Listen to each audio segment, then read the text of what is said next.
saja sehubungan dengan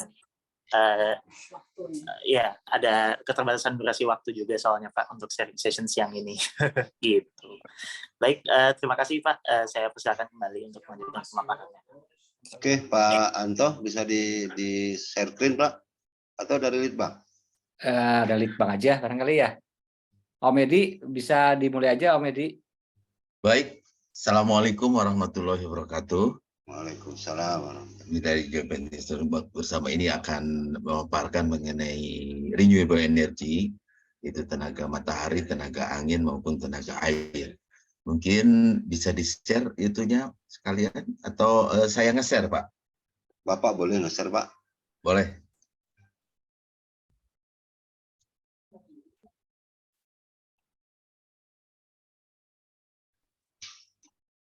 Sudah kelihatan Bapak-Bapak? Sudah Pak. Oke, kami dari PT Jayanti Elektrik Nusantara Pak. Jadi seperti kita ketahui bahwa akhir-akhir ini nanti juga akan kedepannya akan bergerak ke renewable energy. Seperti kita ketahui bahwa negara kita itu adalah negara tropis, sehingga kekayaan sumber daya alam, terutama matahari, angin, dan air itu berlimpah. Jadi untuk ini kita juga akan mengaparkan mengenai solar panel. Jadi solar panel itu Bapak-Bapak seperti dilihat ini seperti ini. Jadi teknologi sekarang itu sudah lebih maju lagi karena di situ ada beberapa sistem yang bermanfaat terutama untuk gedung-gedung maupun untuk rumah-rumah yang akan datang, di mana EV charging nanti akan motor listrik dan EV charging mungkin nantinya akan mengarah ke sana sehingga ramah lingkungan, tidak bising, dan energinya dapat langsung dari matahari. Jadi seperti kita ketahui untuk yang fotovoltaik itu adalah untuk merubah sinar matahari menjadi energi listrik. Jadi ada konversi di situ. Jadi kalau kita lihat di sini, kenapa kita menggunakan solar panel?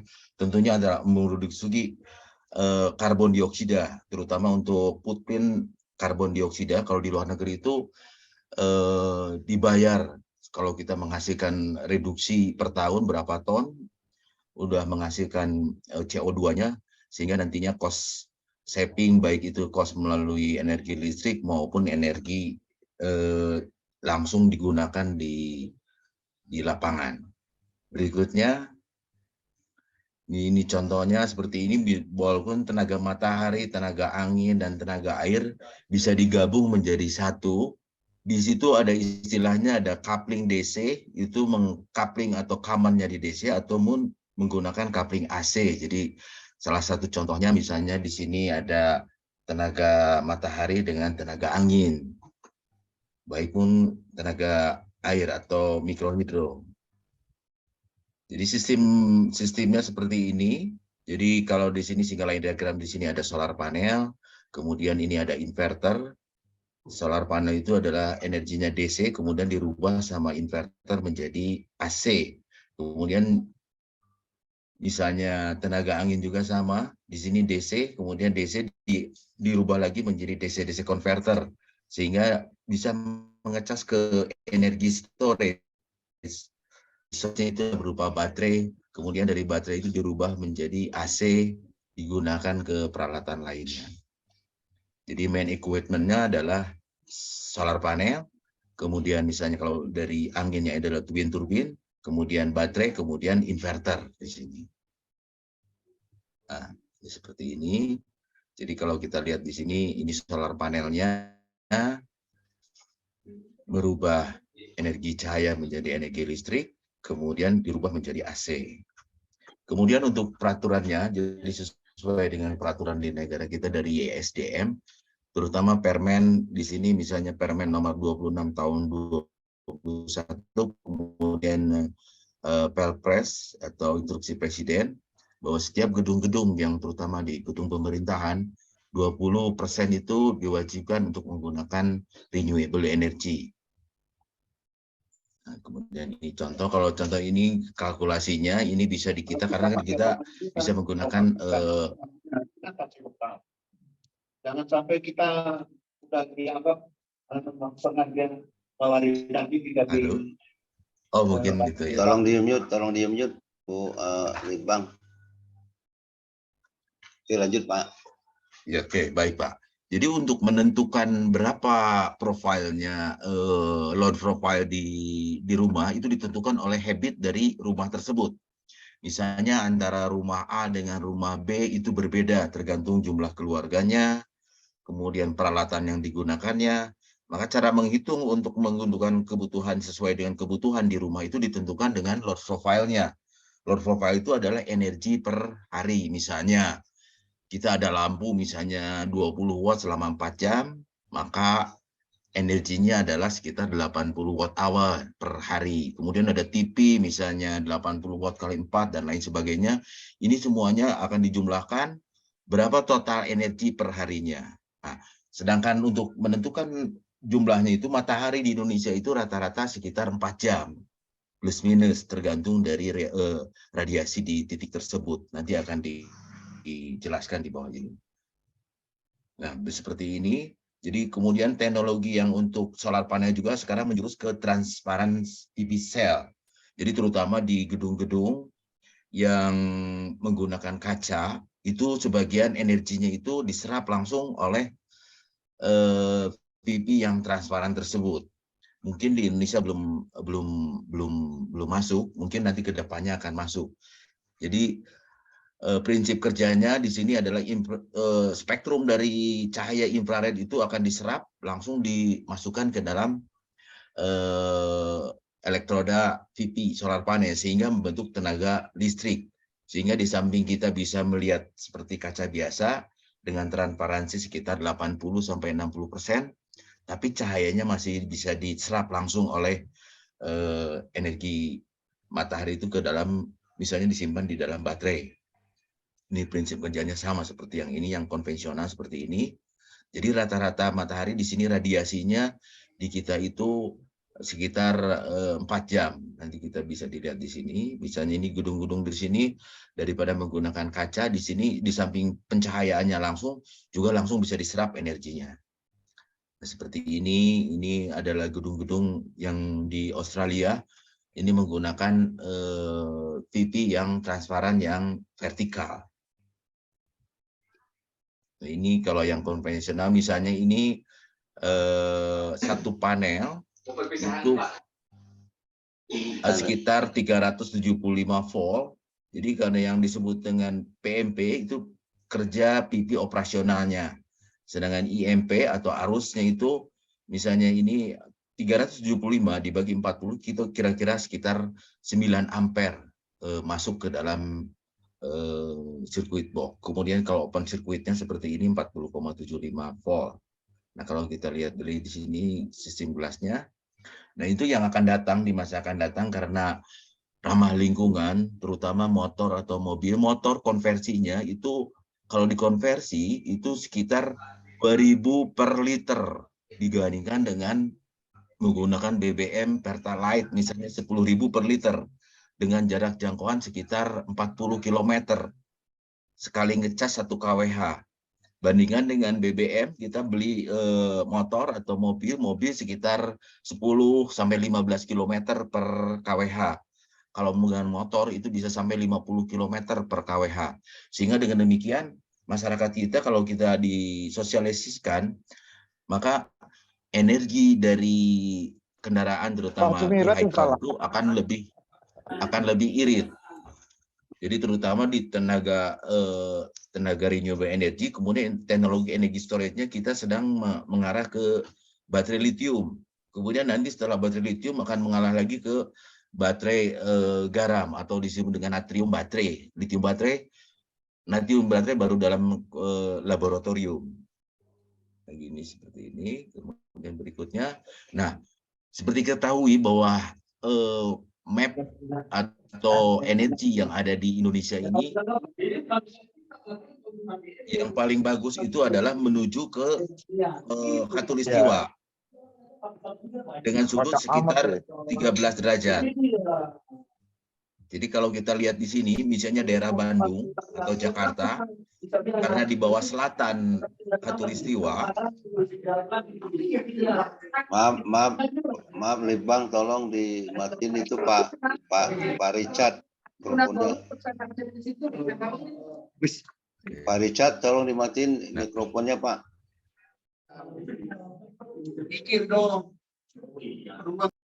Pak Richard. Ya, oke, Pak. Di-mute, Pak. Sama hostnya barangkali bisa di unmute barangkali. Udah. Ada. Oke. Misalnya di Pulau Jawa ini letaknya ada di selatan Khatulistiwa, maka yang paling ideal menghadapnya itu ke utara, itu menuju ke Khatulistiwa sebesar 15 derajat. Karena kan perputaran bumi pada saat bulan Juni matahari ada di utara, sehingga efektif karena matahari itu dari timur ke barat sampai sore, maka energinya akan diserap langsung. Tapi sebaliknya kalau misalnya yang ada di Manado mau itu posisinya ada di selatan, maka dia harus menghadap ke ada di utara, dia harus menghadap ke selatan sebesar 15 derajat atau 12 derajat. Kenapa demikian? Suki sampai sore itu kena langsung sinar matahari. Sehingga dengan demikian, contohnya misalnya di daerah Bandung dengan 1.400 kWh per meter persegi. Atau kalau dikonversi ke jam, itu sekitar 3,5 sampai ke 4 jam. Tapi kalau di Kupang, ini daerahnya hitam, bisa sampai ke, atau Jayapura bisa sampai ke 2.000 kWh per meter persegi. Radiasinya cukup tinggi. Kalau dikonversikan ke itu sekitar 5 jam. Jadi kalau kita lihat di sini, spektrum matahari ini, seperti gunung. Dari jam 6 sampai jam 6 sore. Puncaknya ada di jam 12 atau peaknya itu di jam 10 sampai jam 2 siang. Sehingga pada saat jam 10 sampai jam 2 siang, energinya itu harus disimpan di baterai atau dipakai langsung oleh beban. Ada 2 cara, salah satunya adalah itu menggunakan net metering atau KWH ekspor impor. Kalau kita bisa disebut dengan on-grid system, apa yang disebut dengan on-grid, apa yang disebut dengan off-grid maupun dengan hybrid, maka energinya itu disimpan di PLN menggunakan KWH ekspor impor. Pada saat siang dia ekspor ke PLN, KWH-nya mundur. Begitu nanti sore mau dipakai lagi, matahari sudah terbenam, maka energi yang diambil dari sana itu diambil lagi sesuai dengan permen dulu itu sesuai dengan permen nomor permen tahun nomor 19 tahun 2021, bahwa kalau kita mengekspor itu dikenakan 0%. Kalau dulu sama PLN itu dikenakan 35%. Nah sekarang enggak. Jadi bisa diambil lagi. Langsung diserap, diambil lagi, seolah-olah kita nabung pada saat siang hari, sore harinya diambil. Sehingga kita tidak perlu baterai, karena baterai cukup mahal, kecuali kalau untuk kebutuhan sendiri, seperti untuk buat rem mobil atau untuk pengisian kendaraan motor listrik. Nah, ada 3 macam konfigurasi sistemnya. Yang pertama yang disebut dengan on-grid system. Jadi on-grid system itu equipment-nya adalah solar panel, kemudian nomor 2-nya itu adalah combiner box atau panel DC, kemudian nomor 3 di sini adalah inverter. Jadi dari DC langsung berubah ke AC, sinkron dengan PLN, paralel. Kemudian baru nanti diekspor ke KWH meter dengan catatan harus ada SLO. Kalau SLO sudah keluar, nanti dari PLN itu diganti KWH-nya menjadi KWH ekspor impor.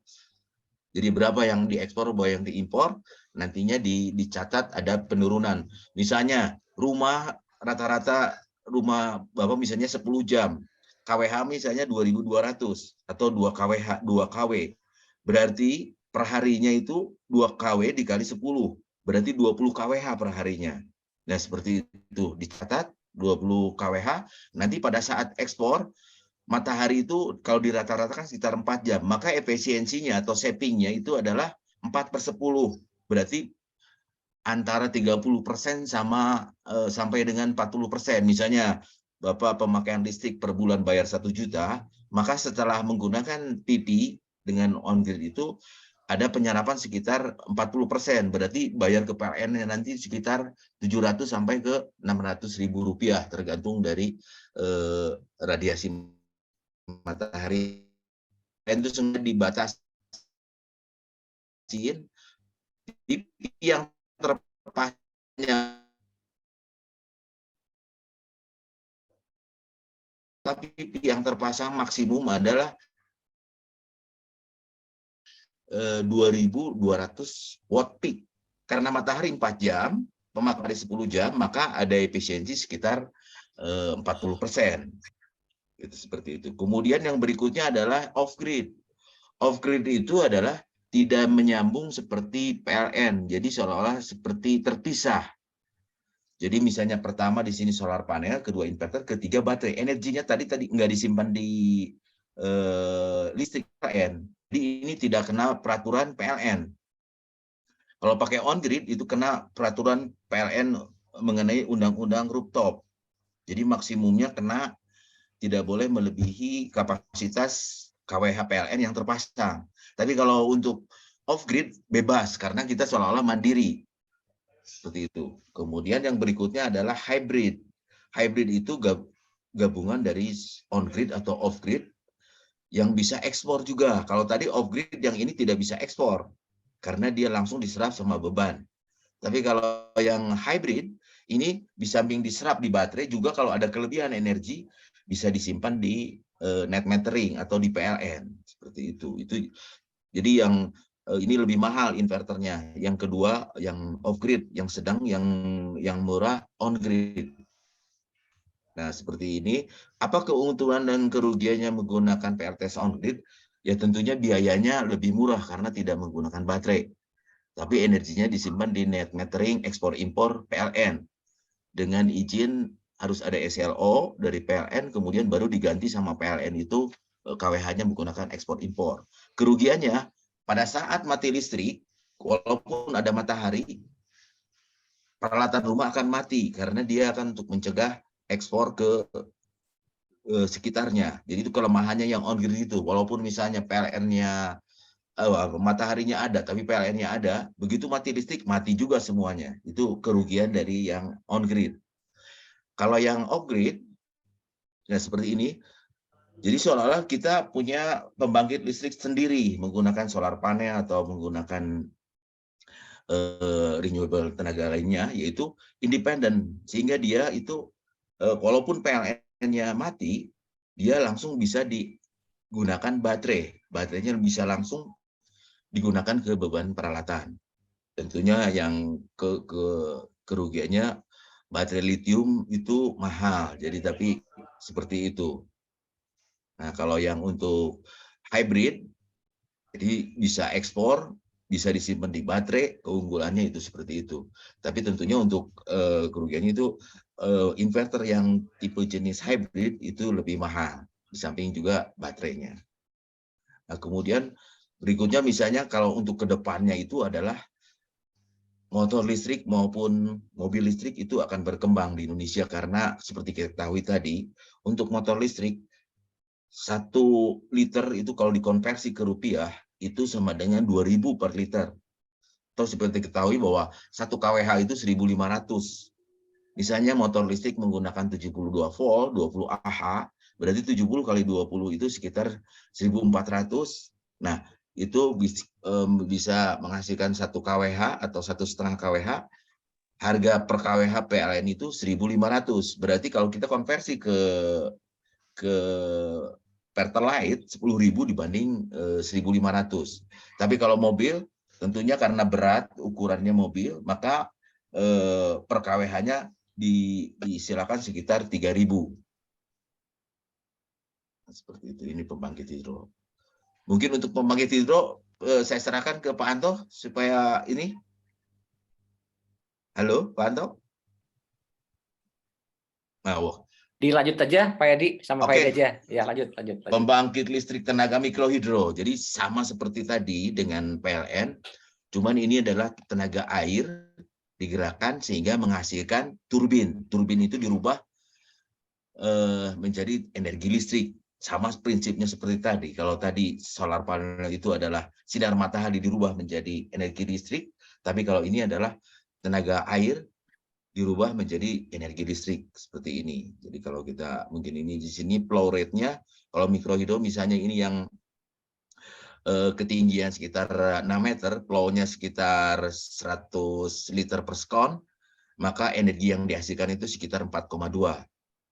Tapi sebaliknya kalau misalnya rendah flow airnya, maka sekitar 2,3 kW atau 6,5 kW dan lain sebagainya. Jadi bentuknya ini seperti ini kecil, jadi disimpan, tapi membutuhkan konstruksi sipil sesuai dengan ketinggian atau head ketinggian dari airnya tadi. Semakin tinggi maka flow airnya semakin deras, maka energi yang dihasilkan adalah semakin tinggi. Jadi cara mengukurnya seperti tadi ini, misalnya pengukuran berapa arus per liter dirubah menjadi energi dan daya yang lain seperti yang diasumsikan antara perubahan energi mekanik dan tenaga listrik. Nah, mungkin saya cukupkan sekian. Untuk itu mungkin ada pertanyaan Bapak-Bapak mengenai solar panel ini dan mikrohidro maupun tenaga wind turbine. Oke, kita kembalikan ke Litbang, para Litbang. Pak, siapa tadi? Silakan Pak, ada yang mau bertanya? Ya, terima kasih atas paparannya dari PT Jaya PT Jaya Inti Elektrik Nusantara. Mungkin ini ada satu pertanyaan ya Pak dari dari tim proyek GKUGM nih kebetulan. Ada pertanyaan Pak, sejauh mana perbedaan efisiensi antara sistem konvensional dengan pemanfaatan sistem fasad ini? Mungkin terkait ininya ya Pak, penggunaan power solar konvensional dengan solar panel yang dijadikan fasad tadi atau yang clear solar panel ya, itu perbedaan efisiensinya sejauh mana Pak? Mungkin bisa dijelaskan. Terima kasih. Baik. Jadi kalau konvensional itu saya share lagi di sini.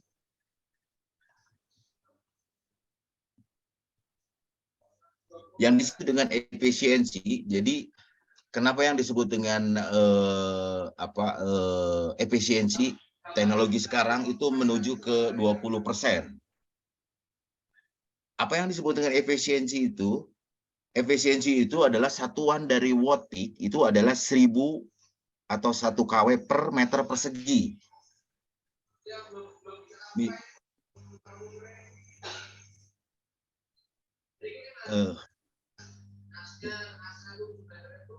Mungkin di-mute dulu, apa kedengaran Pak? Kedengaran Pak. Pak yang nanya tadi Pak itu ya, Pak dari UGM siapa? Pak Partono. Pak Partono. Pak Partono bisa dimunculkan Pak videonya. Ya, ini bisa dimunculkan videonya. Oke. Ya. Lanjut Pak ini. Pak Endi. Oke Pak. Nah, jadi efisiensi yang untuk sekarang, yang untuk konvensional itu yang bukan ini itu adalah 20%, katakanlah 20% per meter persegi. Berarti per meter perseginya akan menghasilkan sekitar 200 watt per meter persegi. Dikali 4 jam. Kan rata-rata matahari 4 jam. Nah itu, sedangkan yang untuk transparan ini efisiensinya masih rendah, sekitar 10% Pak, per meter persegi. Berarti kalau per meter persegi dengan teknologi transparan fotovoltaik akan menghasilkan 100 watt per meter persegi, misalnya 10%. Karena masih rendah efisiensinya. Seperti itu. Apa?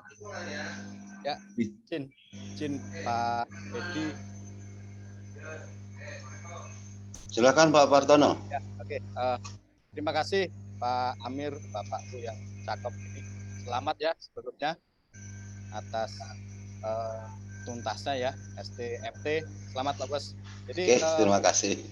Dan terima kasih juga. Ini kan dulu kalau nggak salah pada saat paparan Pak Amir ya, proyek di sana, terus kebetulan penyampaian terhadap rencana pemanfaatan fasad yang difungsikan untuk menjadi solar panel ya. Jadi kalau saya mohon maaf ya, kalau saya pertanyaannya kan saya bukan ahlinya electrical, jadi kalau saya simpel saja, kalau terkait dengan teknis mungkin nanti monggo yang ahlinya ahli para electrical ya, di sini banyak prop-prop yang cukup andal. Jadi kalau saya pertanyaan simpel, keterkaitan dengan pemanfaatan di fasad ini tentunya kan ini ada dua elemen yang sekaligus difungsikan ya. Satu terhadap fasad dan satu fasad itu difungsikan sebagai Kaca. ya solar panel kan gitu ya. Nah, tentunya kalau memang ini lebih efektif, efisien dalam arti secara penyerapan terhadap pemanfaatan menjadi daya atau menjadi listrik itu memang bisa lebih efisien dibandingkan dengan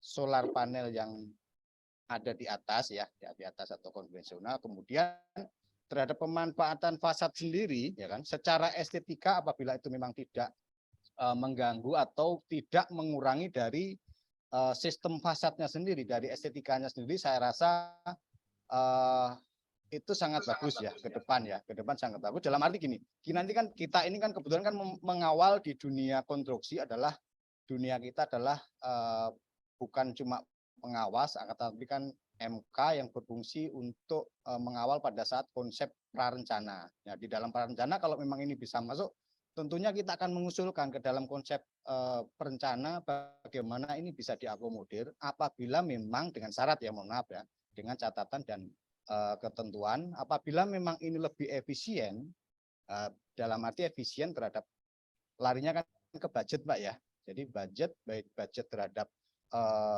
bidang elektrikal sendiri ataupun budget terhadap bidang arsitektural. Secara estetika memang itu bisa menjadi satu kesatuan yang tadinya terpisah, fasad sendiri, terus untuk solar panel sendiri. Nah ini disatukan kalau lebih efisien terhadap budget dan secara estetika itu masih bisa dipertahankan. Saya rasa bagus bagi teman-teman untuk yang mengawal prarencana atau konsep perencanaan bisa diusulkan. Nah kurang lebih itu Pak, mohon pertimbangan ataupun tanggapan keterkaitan dengan larinya, mohon maaf Pak, bagaimanapun kan larinya kan pasti kan tentunya kan ke budget ya. Kurang lebih itu Pak, mohon maaf, terima kasih. Mungkin saya potong dikit, kalau memang ada kasus seperti itu bisa diundang Pak PT Jaya ini, PT Pak ini Jaya Inti, mereka pakarnya solar cell Pak, mungkin itu Pak. Dijawab Pak ini, Pak Anto, silakan Pak Anto.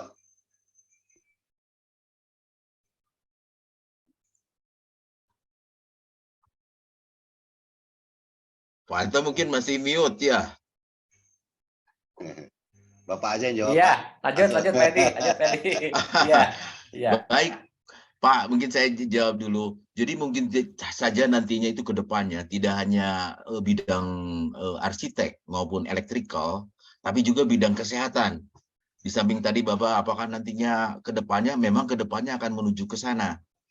Sehingga kalau kita masyarakat kita sudah tahu bahwa bagaimana misalnya lingkungan itu berguna bagi kesehatan, tidak hanya berguna hanya untuk estetika aja, tapi juga untuk kesehatan nantinya. Di samping juga tentunya budgetnya itu saling keterkaitan antara ahli arsitek dengan ahli listrik dan ahli ke lingkungan. Misalnya contohnya kalau misalnya di lingkungan kampus tidak boleh ada motor konvensional yang masuk, tapi harus menggunakan motor listrik misalkan. Dengan energi pengisiannya tidak usah bayar karena di kampus tersebut menggunakan tenaga matahari. Sehingga di lingkungan kampusnya sendiri terus sehat, tidak ada polusi, tidak ada bising. Kemudian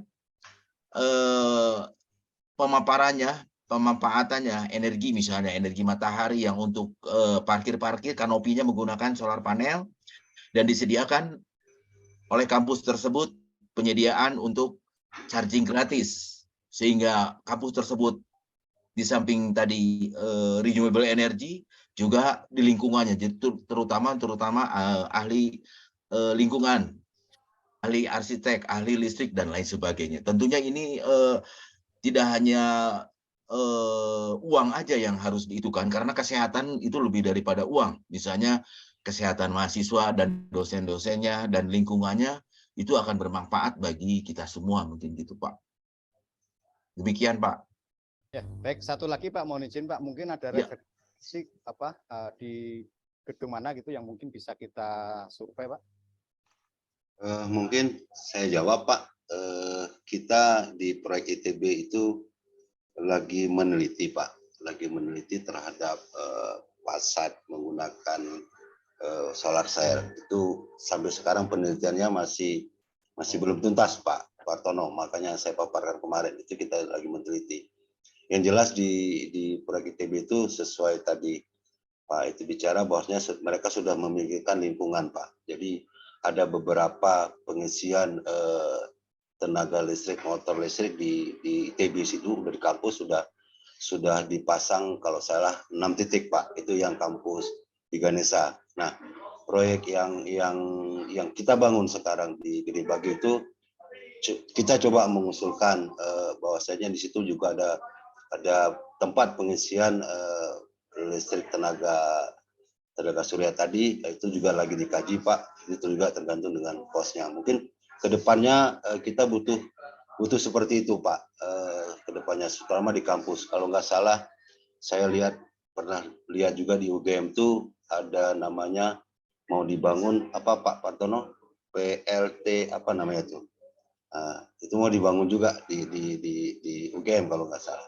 Mungkin kalau saya salah koreksi Pak, itu tempat pengisian stasiun pengisian baterai di motor-motor listrik atau mobil listrik. Mungkin itu Pak ke depannya. Apa SPKLU ya? Ya, SPKLU kalau nggak salah di ITB sekarang yang di Ganesha itu sudah dibangun, kalau saya lihat informasi ada 6 titik. Nah, mungkin akan dikaji lagi untuk proyek kita yang di Gede Bage. Nah, mungkin Mbak akan ya, jadi mungkin berkembang untuk proyek lain tadi. Tadi kan ada 3 aspek yang Pak itu bicarakan, dari aspek arsitektur, dari aspek lingkungan terhadap kesehatan mahasiswa, kesehatan dosen. Apabila nanti ada aturan bahwasanya dalam kampus itu tidak boleh menggunakan mobil yang menggunakan bensin atau BBM. Nah, itu mungkin arahnya ke sana ke depannya, tapi kita nggak tahu berapa tahun kemudian. Itu adalah kemajuan teknologi yang mungkin kita akan belajar, akan semua belajar. Mungkin itu Pak yang saya sampaikan. Silakan. Siap. Terima kasih Pak Amir dan Pak Dedi dan Pak Sabun dari PT Jaya Inti Pak ya. Betul. Oke, siap. Terima kasih Pak. Semoga ke depan ini benar-benar bisa terrelasi secara sepenuhnya ya, terutama terkait dengan di dunia konstruksi, terutama di bidang kita. Jadi tentunya akan bermanfaat bagi kita semua. Jadi sudah disampaikan juga. Jadi bukan hanya memikirkan terhadap budget, tapi juga memikirkan selain estetika juga akan memikirkan terhadap kesehatan. Baik Pak, terima kasih Pak. Saya rasa kalau dari kami cukup. Terima kasih. Ada yang lain lagi? Baik, terima kasih Pak Partono dan tim atas pertanyaan-pertanyaannya. Mungkin ini kita lanjut ke pertanyaan berikutnya dari Pak Fairuzi, terkait hal perawatan dari sistem solar panel ini, apa saja yang harus diperhatikan? Mungkin bisa dijawab ya dari Pak Amir, Pak Anto, dan Pak Hedi. Terima kasih Pak. Jadi untuk PPE ini lifetime-nya itu 20 tahun lebih, Pak. Jadi untuk perawatannya sama seperti kaca, Pak. Kenapa kalau seperti di gambar ini, sebentar saya share dulu.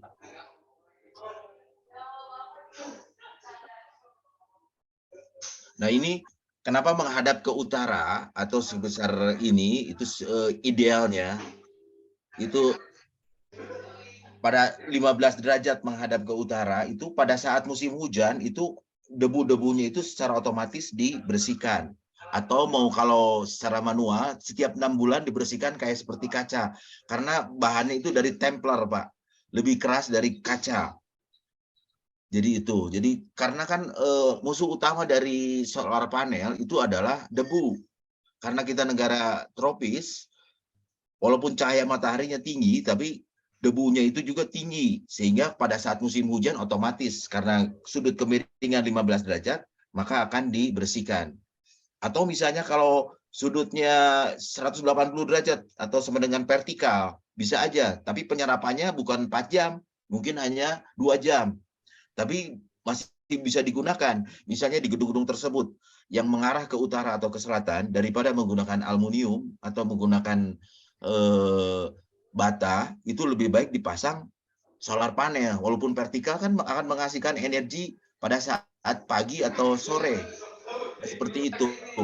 Jadi untuk pemeliharaannya cukup dibersihkan menggunakan air, Pak. Seperti itu. Atau pada saat musim hujan, kena air langsung dibersihkan itu, Pak.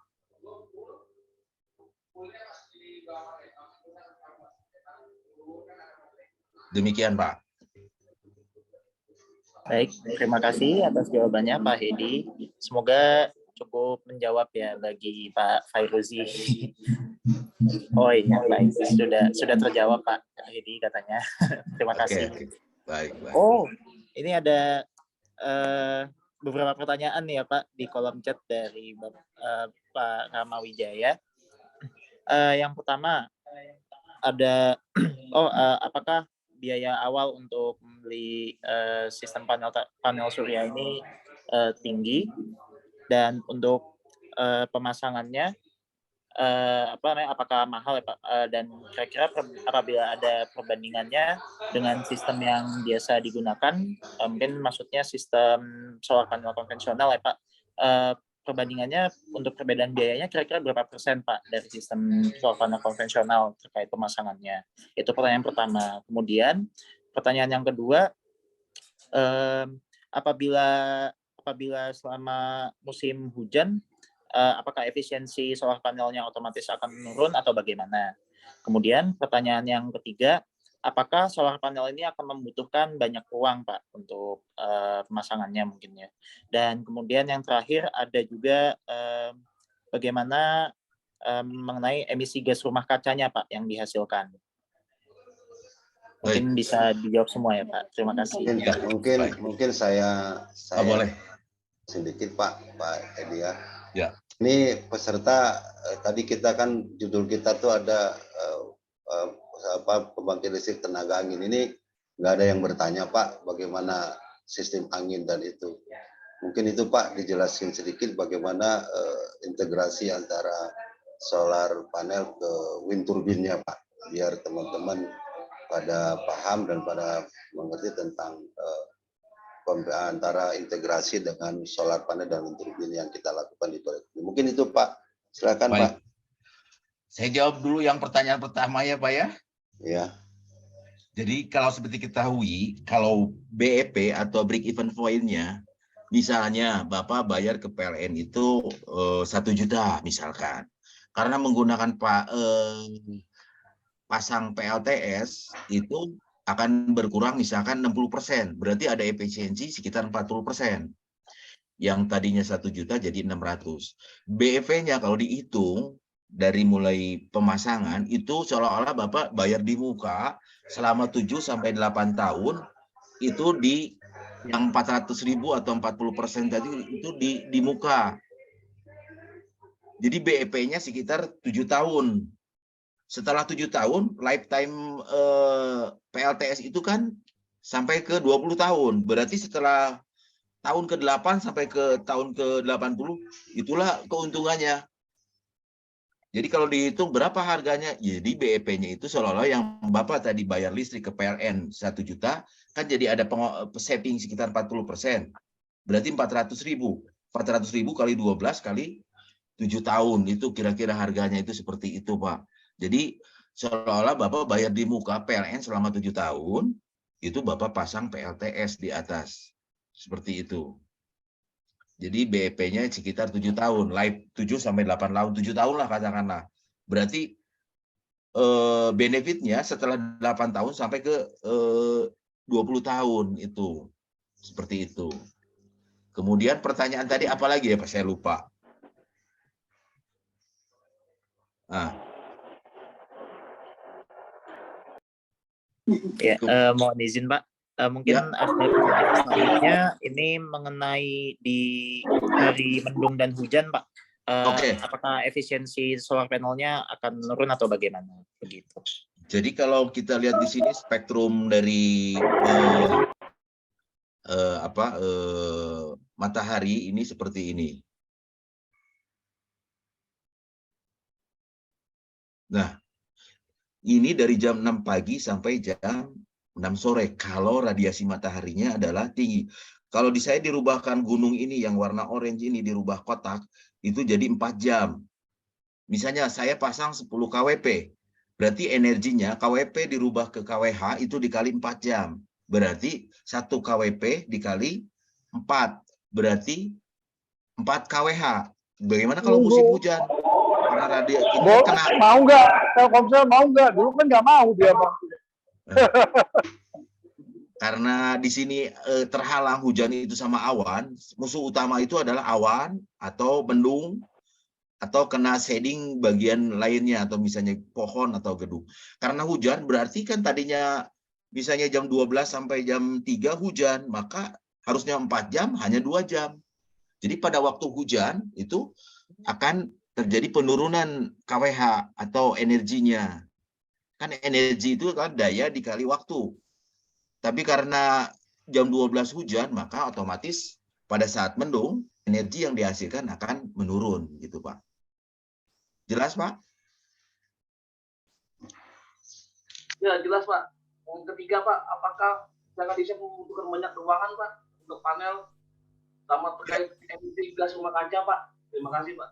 Oke, jadi regulasi dari PLN itu maksimum pipi yang terpasang itu sesuai dengan KWH yang terpasang.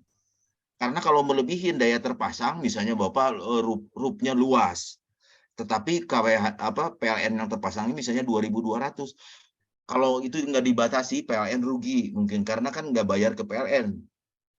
Karena dengan dibatasinya KWH maksimum KWH PLN yang terpasang, maka efisiensinya 40%. Jadi PLN nggak mau lebih dari 40% efisiensinya, kecuali pakai sistem off grid. Sehingga dibatasin sama PLN itu, karena kalau nggak gitu PLN nanti nggak 100% pakai solar panel. Nah PLN sengaja dibatasin. PV yang terpasang di rooftop di sini tidak boleh melebihi KWH PLN yang terpasang, misalnya 2.200 atau 3.500 KPA di rumah Bapak, atau di kantor Bapak misalnya 10 KPA. Maka yang terpasang di gedung tersebut, di area yang di-cover oleh PLN tidak boleh melebihi KWH PLN yang terpasang gitu Pak. Gitu. Jelas Pak? Ya jelas Pak. Oke. Terkait panel surya yang di gedung Pak, yang tadi sistem padat, apakah membutuhkan ruang banyak desain Pak, banyak ruangan gitu Pak? Iya Pak. Jadi kan PV ini harus kena matahari Pak, gitu. Harus kena matahari. Idealnya kan di rooftop. Itu yang paling ideal. Jadi itu kena kan satuan watt peak itu adalah 1000 watt per meter persegi. Karena efisiensi sekarang itu hanya sekitar 20%, maka akan menghasilkan 200 watt per meter persegi. Misalnya PV yang ukuran ini seperti ini, yang satu panel ini seperti ini speknya seperti ini speknya misalnya ini. Anggap panel 350 misalkan. Nah ini 300, ini per panelnya itu 700, sebentar.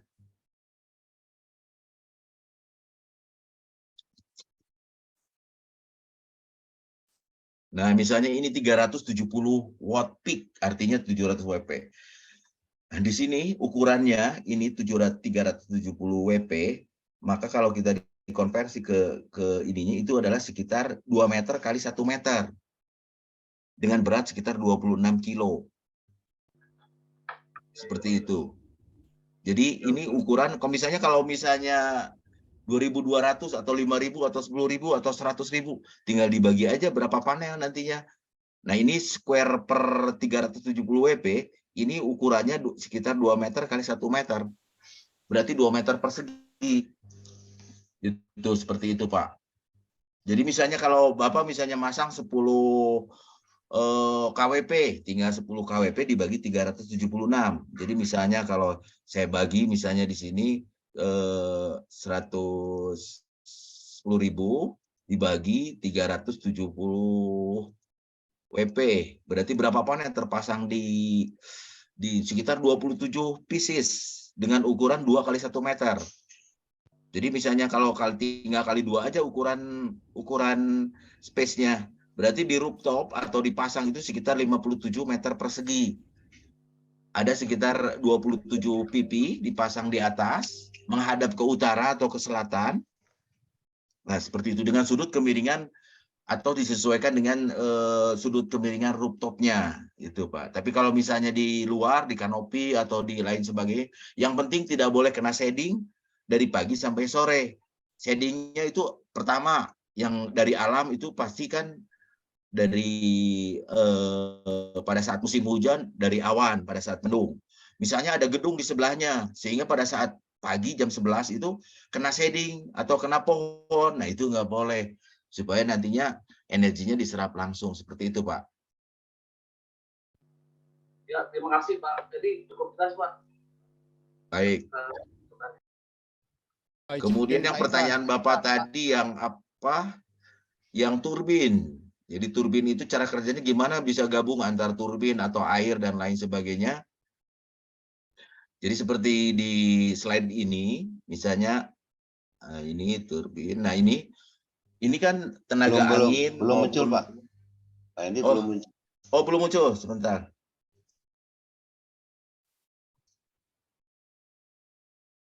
Nah, ini tenaga air, tenaga angin, dan solar panel. Ini disebut dengan coupling DC. Jadi di DC, karena DC itu tidak perlu sinkronisasi seperti di AC couple-nya. Jadi dari solar panel itu kan di DC, kemudian disimpan di baterai, misalnya 48 volt atau 100 volt atau 10. Misalnya 48 volt lah di sini.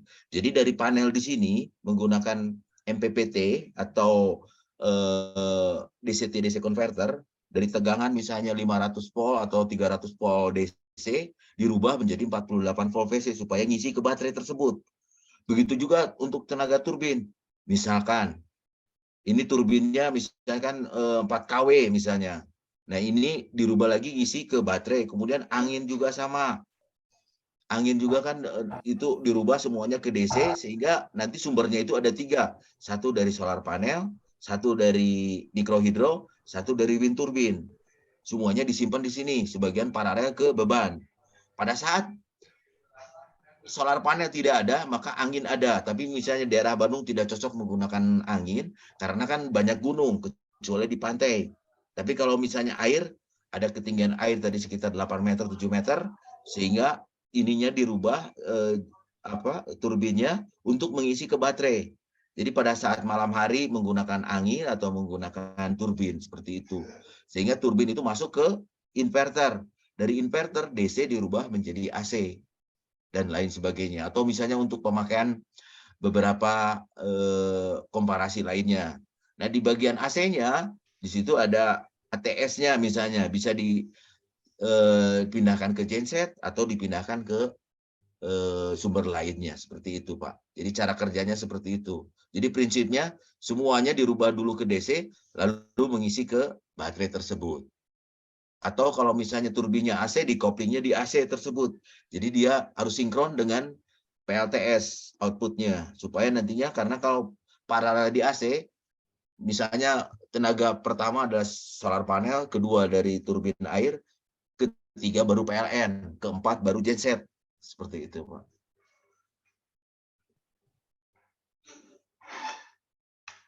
Baik, ada yang pertanyaan lagi? Baik, terima kasih atas jawabannya Pak Edi. Bentar, Pak Mungkin Ivan. oh iya, silakan Pak Partono. Silakan Pak. Pak Rama jangan hanya bertanya saja dong, tunjukkan dulu wajahnya. Tadi wajahnya. Halo Pak Rama. Malu Pak, malu. Waduh, mana? Jasin aja Pak, monggo Pak sambil dinikmati kopi sama hidangannya di tempat masing-masing. Ngopi dulu Pak, ngopi dulu Pak, ngopi dulu. Ada lagi yang mau bertanya? Silakan. Iya. Baik. Terima kasih Bapak-bapak. Ini mungkin ada lanjutan pertanyaan Pak dari Bapak Juse. Dari beberapa metode yang ada terkait grid-nya ya Pak, tadi ada yang on grid, off grid, dan hybrid. Bagaimana caranya menentukan metode yang paling efisien atau yang terbaik yang bisa digunakan dalam suatu bangunan? Mungkin boleh dijawab ya Pak. Terima kasih. Baik, Pak. Jadi misalnya kalau luas bangunannya tadi seperti ketahui bahwa per meter persegi itu kan menghasilkan 20 WP, 200 WP. Kan regulasinya dari peraturan presiden. Jadi bangunan-bangunan yang terutama yang BUMN itu diwajibkan 20% bangunannya itu menggunakan renewable energy. Itu. Jadi cara menghitungnya berapa luas bangunan tersebut yang langsung, misalnya kalau menggunakan matahari itu yang langsung kena matahari. Misalnya di roofnya atau di kanopinya atau dan lain sebagainya, seperti itu Pak. Jadi tadi. Misalnya kalau kita misalnya per WP-nya berarti sekitar 200 per meter persegi, tinggal berapa dikalikan aja 200 WP. Misalnya Bapak punya 100 meter persegi, berarti 100 dikali 200, berarti 20 KWP yang akan terpasang di luas tersebut. Gitu, Pak. Jadi patokannya karena efisiensi 20% dari 1000, maka kalau kita hitung secara kasarnya, berarti setiap per meter persegi itu bisa dipasang kapasitasnya itu 200 watt peak. Watt peak. Watt peak itu artinya apa? Peak matahari itu dari jam 10 sampai jam 2. Atau kalau dikonversi selama 4 jam gitu Pak. Dari jam 6 pagi sampai jam 6 sore. Jadi bukan rata, peaknya itu ada seperti di sinyal tadi, itu seperti gunung Pak. Ini puncaknya di jam 12. Tapi kalau dirata-ratakan sekitar 4 jam. Berarti misalnya kalau kita punya lahan 20 meter persegi, 20 dikali 200. Berarti sekitar 4 KWP. 4 KWP, berapa energi yang dihasilkan per hari? Dikali 4 jam. 4 KWP dikali 4, berarti 16 KWH. Jadi 16 KWH energi itu bisa diserap ke beban, bisa disimpan di baterai juga. Selama itu. Kenapa bisa disimpan di baterai? Supaya nanti pada saat emergensi, misalnya terjadi PLN mati atau lain sebagainya, kita punya energi ada disimpan di baterai. Baterai tersebut bisa digunakan untuk misalkan nanti ke depannya untuk ngisi motor listrik, untuk ngisi mobil listrik. Itu sehingga kita bisa independen, tidak terpengaruh ke PLN karena energinya dari matahari kan bebas emisi, nol karbon, zero emission. Seperti itu tadi Pak cara penghitungannya. Luas lahan per meter persegi kali 200. Dapatnya satuannya WP. WP ke KWH tinggal dikali 4 jam, tergantung radiasi matahari di lokasi tersebut. Oh, berarti dari 3 metode yang ada itu, dia menghasilkan WP-nya beda-beda ya Pak ya? Atau bagaimana ya? Soalnya Sama, kan gini, Pak. contohnya gini Pak, saya kan lagi ada di proyek indoor multifunction stadium di GBK. Ya. Nah, ini saya berbicara, anggaplah saya sebagai perencana nih, saya merencanakan adanya panel surya nih di proyek saya nih. Nah, untuk menentukan yang lebih baiknya saya memakai sistem on grid atau off grid atau hybrid itu bagaimana ya Pak? Kalau misalkan dari 3 metode itu semua menghasilkan WP yang sama, yang lebih efisien saya pakai untuk pembangunan di stadion itu yang mana? Oke. Ah, Jadi gini Pak, WP semuanya sama, baik on-grid, off-grid maupun hybrid. Cuma sistemnya. Jadi supaya lebih efisien, Bapak, beban-beban yang penting itu menggunakan baterai. Tapi beban-beban seperti yang tidak penting, misalnya untuk penerangan taman, penerangan itu menggunakan sistem on-grid. Jadi beban-beban sebagian yang penting, misalnya untuk server atau untuk CCTV atau ruangan-ruangan penerangan yang perlu nggak boleh mati, itu sebagian menggunakan baterai. Sehingga karena kan baterai itu harganya mahal. Sehingga jadi lebih efisien, Pak. Jadi untuk beban-beban yang lainnya menggunakan sistem on-grid, tapi kalau yang untuk beban-beban penting, untuk server, untuk CCTV, untuk itu menggunakan off-grid. Supaya nanti pada saat mati listrik, sistem masih bisa bekerja, nggak seperti on-grid. Kalau on-grid kan nanti begitu mati listrik, mati semuanya, nggak ada backup, karena nggak ada baterai. Gitu, Pak. oh, berarti tergantung apa yang kita backup ya Pak ya? Betul, supaya efisien. Kalau kita backup semuanya kan mahal baterainya, Pak. Betul. Nah, kalau kita sebagian aja yang penting-penting, beban-beban yang vital, kita menggunakan baterai atau off-grid. Gitu. Iya. Oke Pak, terima kasih Pak Hedi. Sama-sama, Pak.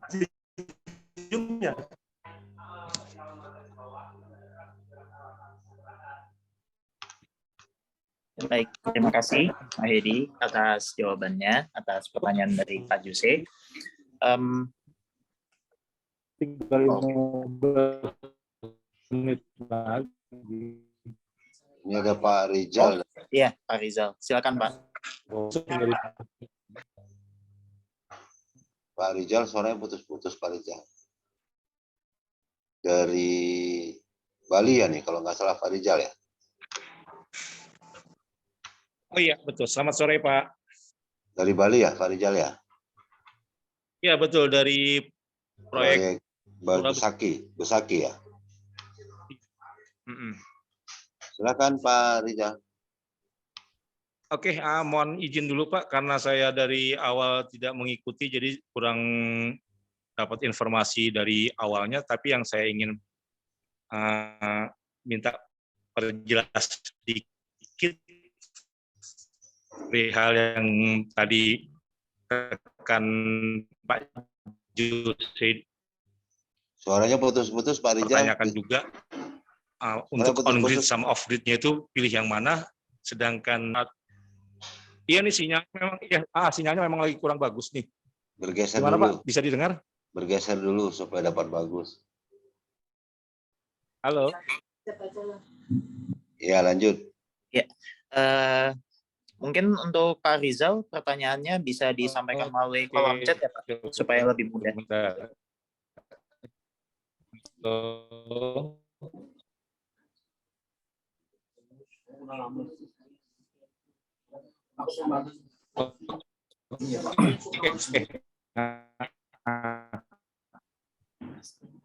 Waduh.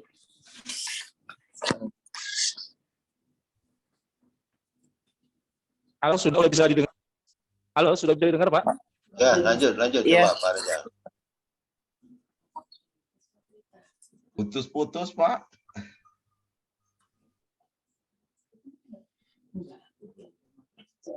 Mohon izin Pak Di Rizal, kolom- mungkin pertanyaannya bisa disampaikan di kolom chat saja ya Pak, Halo, supaya lebih mudah. sudah bisa didengar? Oh, betul. Oke, coba saya lewat aja.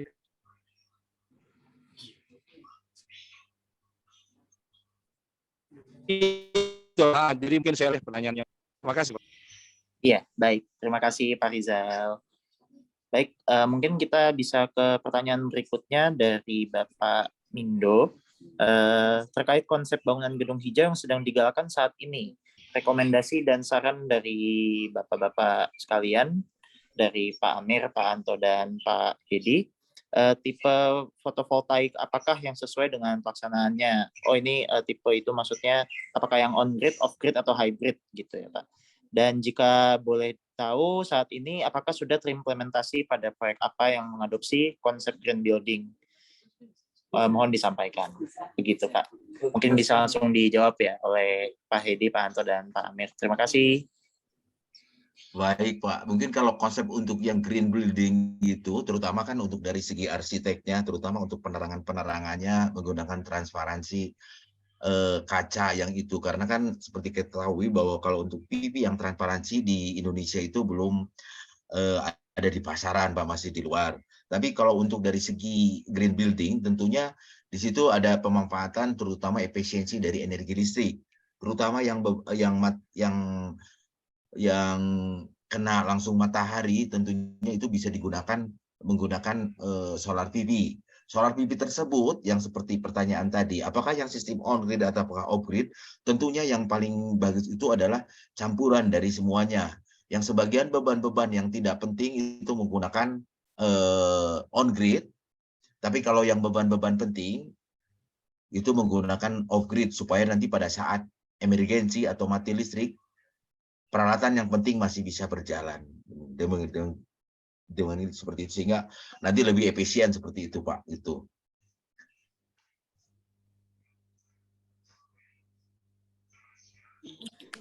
Baik Pak, terima kasih.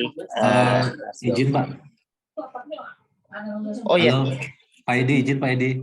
Ya silakan Pak, silakan.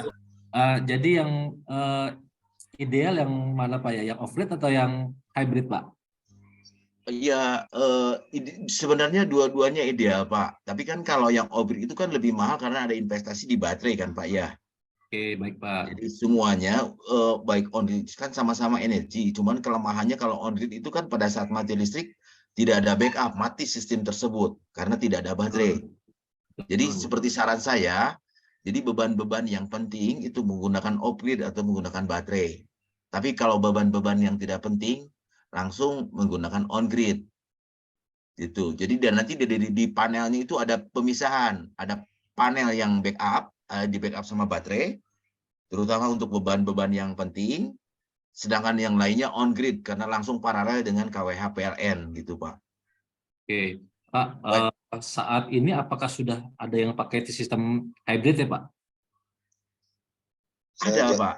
Saya jawab Pak, di UPI kita sudah memakai hybrid Pak. Itu Pak Anto juga yang masang. Pak. Betul. Di UPI sudah pakai hybrid. Oke Pak Amir. Ya. Lanjut, ada lagi yang bertanya? Izin Pak Amir, ya. Mau bertanya. Lanjut. Ya Pak Amir, izin kepada narasumber saya Taufik Pak. Ya. Ini kebetulan anak angkat Pak Amir nih. Taufik Basonik. Siap. Silakan Taufik Basonik.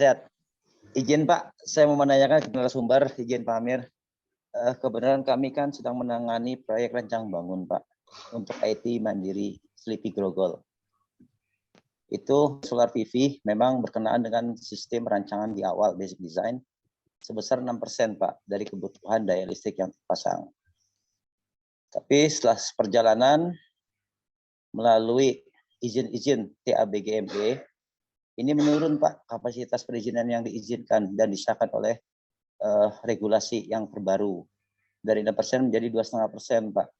Ini kan cukup memukul dari kebutuhan efisiensi Pak, terutama di solar PV. Itu kenapa Pak? Bapak narasumber bertanya, kenapa enggak effortnya tidak diperjuangkan yang di awal memang sudah 6% dengan regulasi yang ada. Sekarang sewaktu konstruksi hanya setahun menjadi 2,5% Pak. Turun kira-kira 60%-nya. Seperti itu Pak. Jadi kenapa bisa menurun kapasitas yang diajukan di awal sebagai basic design konsep setelah analisa dan pengembangan desain terjadi penurunan dan izin itu diakui oleh regulasi yang terbaru dari sidang TABGME, terutama yang untuk listrik halus lemah.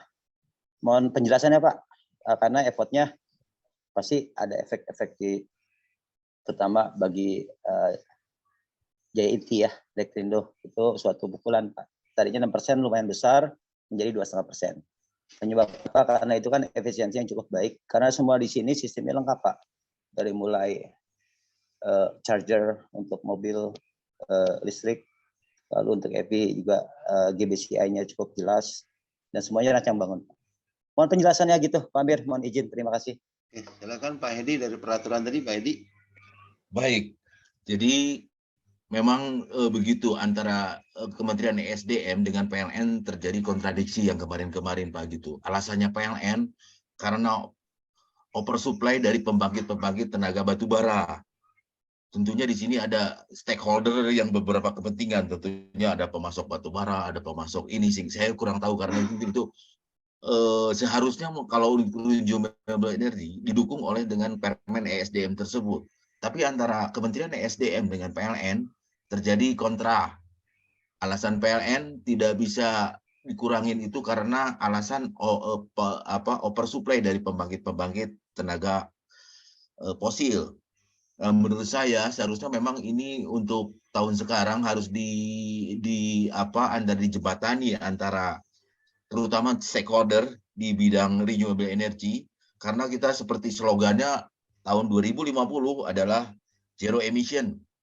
Pembangkit tidak ada yang menggunakan tenaga fosil. Tapi di lapangan ternyata terjadi kontradiksi antara kebijakan dari PLN dengan kebijakan dari ESDM. Seharusnya kalau kita itu harusnya mengacu ke bahkan bukan 6%, lebih besar lagi gitu kan Pak. Jangankan untuk 6%, mungkin kalau kita pemanfaatan matahari dan renewable bahan lainnya bermanfaat, seharusnya itu yang digunakan. Tapi kenyataannya di lapangan seperti itu yang tadi Bapak sampaikan. Tapi mudah-mudahan tahun ini ada kejelasan dari antara PLN dengan ESDM Pak gitu Pak. Sehingga nanti masyarakat tidak dibuat bingung, karena mungkin ini ada beberapa kepentingan dari stakeholder.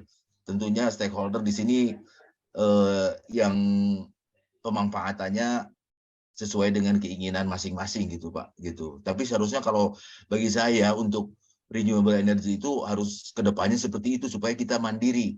Jangan sampai kita dari mulai sumber daya matahari sampai sumber daya mineral yang ada di sana tidak dimanfaatkan. Walaupun bahan-bahan baterai itu dari kita, tapi kenyataannya kita itu impor yang harganya lebih mahal dari bahan baku material yang ada diambil dari bumi Indonesia ini gitu Pak.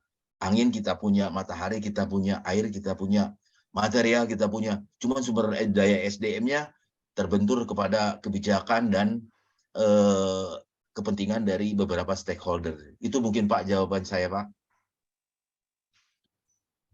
Hanya dong. Pak Tatu, silakan Mbak Bungkar. Oke. Makasih Mas Amir. Assalamualaikum warahmatullahi wabarakatuh. Waalaikumsalam warahmatullahi wabarakatuh. Ya, maaf ini background saya sipil, tapi saya tertarik juga untuk mengetahui mengenai masalah energi ini. Saya cuma mau tanya, maaf kalau nggak masuk akal ya pertanyaan saya. Jadi saya mau tanya lebih irit mana kita pakai solar ini, tenaga angin, tenaga matahari, atau tenaga yang lain, dengan kita memakai lampu LED. Udah pernah dibandingkan atau belum, atau mungkin pernah diteliti atau bagaimana? Mohon jawaban saya yang umum ini. Saya terlalu awam untuk masalah ini, Pak. Oke, terima kasih. Assalamualaikum ya. Iya betul. Assalamualaikum. Kritis. Baik Pak, kalau LED itu adalah beban Pak, jadi bukan source atau sumber tenaga. Jadi supaya efisien itu menggunakan LED gitu Pak, atau LED gitu teknologi. Sekarang menjurus ke semuanya ke LED Pak. Tapi kalau source sumbernya, pembangkitnya itu bisa dari matahari, bisa dari air, bisa dari angin. Mana yang lebih efisien tergantung dari source-nya yang mana yang lebih efisien gitu Pak. Misalnya kalau untuk tenaga air, itu sipilnya yang mahal, karena kan harus diatur seperti kita membuat bendungan. Tapi kalau misalnya matahari, kita bisa langsung cepat. Bisa dalam hitungan hari atau minggu mungkin itunya, atau dan lain sebagainya. Kalau misalnya sumber dayanya ada angin, tentunya dimanfaatkan anginnya. Berapa kecepatan anginnya di daerah tersebut. Seperti itu Pak. Begitu Pak jawabannya Pak. Terima kasih. Oke, makasih Bapak. Terima kasih Pak Tato atas pertanyaannya dan juga Pak Hedi atas jawabannya. Kenapa? Iya Pak. Iya, maaf Pak. Maaf Bapak dan Ibu. Oke. Ya, oh ya mungkin sedikit pengingat juga Bapak dan Ibu, berhubung kita ada keterbatasan durasi ya pada sharing session ini sampai jam 15.30. Jadi mungkin saya akan menyampaikan pertanyaan terakhir untuk sharing session kali ini dari Bapak Rizal.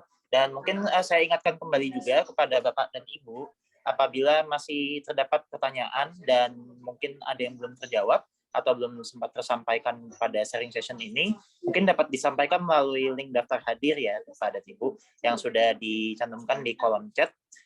Bisa di-scroll atau nanti akan saya kirimkan kembali setelah ini. Nah, mungkin untuk pertanyaan terakhir di sharing session siang ini, siang ke sore ini, ada pertanyaan dari Pak Rizal Effendi terkait tentang ketetapan peraturan SDM, Bapak. Jadi saat ini berdasarkan peraturan SDM terbaru, pihak PLN tidak mengizinkan penggunaan sistem off-grid ataupun menggunakan backup baterai. Karena jika penggunaan PLTS ini memakai sistem off-grid, maka layanan PLN akan banyak mengalami kerugian. Jadi dalam peraturan SDM yang terakhir diketahui, itu penggunaan PLTS harus menggunakan sistem on-grid. Nah, pertanyaan dari Bapak Rizal, apakah betul peraturan ini yang terpakai ya Pak dalam konteks regulasi pemasangan panel surya?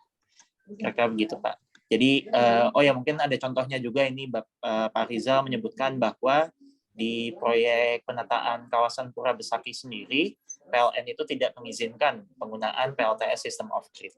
Begitu Pak. Jadi mungkin terkait peraturan ya Pak, apa benar peraturannya seperti itu atau bagaimana? Terima kasih, bisa dijawab mungkin Pak. Baik Pak, jadi kalau yang untuk yang kena peraturan itu adalah setiap yang koneksi atau paralel dengan PLN atau yang disebut dengan on-grid, itu kena regulasi aturan dari Permen nomor 29 tahun 2021. Jadi koneksi. Jadi koneksi itu seperti ketahui bahwa tanggung jawab PLN itu dari KWH keluar, Pak. Dari KWH, kalau dari KWH ke dalam itu adalah tanggung jawab yang punya rumah. Gitu. Jadi kalau menggunakan off-grid itu tidak kena regulasi tersebut. Tapi kalau on-grid karena dia paralel dengan PLN itu kena. Alasannya PLN kan akan terganggu pembangkitnya. Walaupun secara ilmiah itu sebenarnya kecil sekali pembangkit dalam satuan mega. Sedangkan rumah-rumah mungkin kalau dihitungkan atau giga itu kan kecil sehingga tidak kena regulasi dari Permen rooftop. Gitu Pak. Jadi kalau off-grid tidak kena karena kan dipasangnya setelah KWH meter dan itu tidak sinkron dengan PLN. Jadi tidak mengganggu dan tidak mengganggu pembangkit PLN karena dia sistemnya switch. Saya seperti ATS kayak jadi PLN atau PLTS. Misalnya PLTS sebagai utama, keduanya baru kalau ada apa-apa pindah ke PLN seperti itu. Jadi untuk off-grid tidak kena regulasi Permen rooftop Pak karena tidak paralel. Setuju Pak, setuju. Betul itu. Oke. Baik, terima kasih banyak Pak Edi atas jawabannya dan semoga cukup menjawab bagi Pak Rizal untuk pertanyaannya. Mungkin dengan selesainya pertanyaan tersebut, maka berakhir juga sesi diskusi di sharing ini. Sebelumnya saya ucapkan mohon maaf yang sebesar-besarnya apabila terdapat salah-salah kata dari saya terutama, dan tentunya juga tidak lupa kita ucapkan terima kasih untuk ketiga pembicara kita hari ini, Pak Amir, Pak Anto, dan Pak Hedi. Mungkin bisa diberikan pos dulu ya untuk para pembicara hari ini. Ya, terima kasih. Mohon maaf bila kata-kata saya ada kurang berkenan, Pak. Mohon maaf,